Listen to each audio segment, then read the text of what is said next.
Brynjar, þú ert náttúrulega aldrei sáttur við tap, þykist þið vita.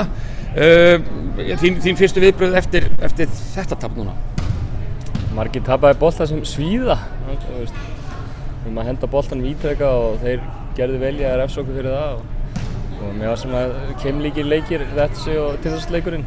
Byrjuðum vel, erum fína fórst og svo byrjuðum seinni hálfleikinn hræðilega og við erum bara svona að berjast í bökkum að komast tilbaka.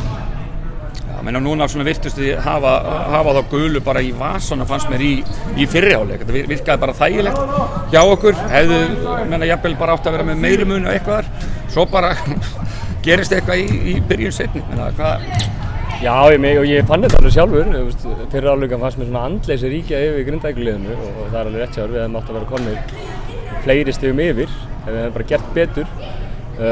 Svo einhvern veginn byrjum við seinna hálfleikinn, þeir fá sóknar frá okkur strax, eitthvað sem við hefðum átt að ná, þeir skora, við klikkum á Galum og skoti hinum meginn, þeir setja þrist og svona, við vorum að klikka mjög mikið á einhverjum svona opnum skotum og svo varnarlega vorum við orðnir ansi daprir undir lokin.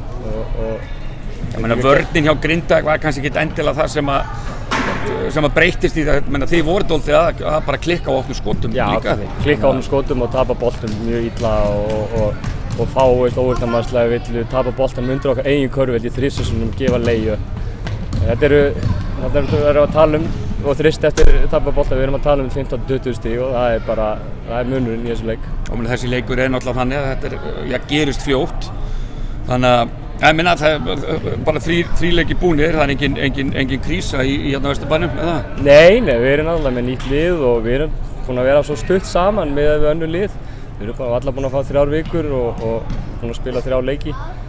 Við hefum viljað vera komnir fyrr saman en svona er þetta og við erum dálítið bara á hlaupum að ná að átta okkur á hver öðrum og þá tapar svona leikir. En þú ert eldri en 2 vetur í þessum bransa og veist að það hafa mikið eftir að gerast? Já, það hafa nóg eftir að gerast en eins og segja, deildin í jöfn og maður vill ná heimavallarréttunum þegar úrslitakeppnin kemur. Flott, takk fyrir. Glæsilegt.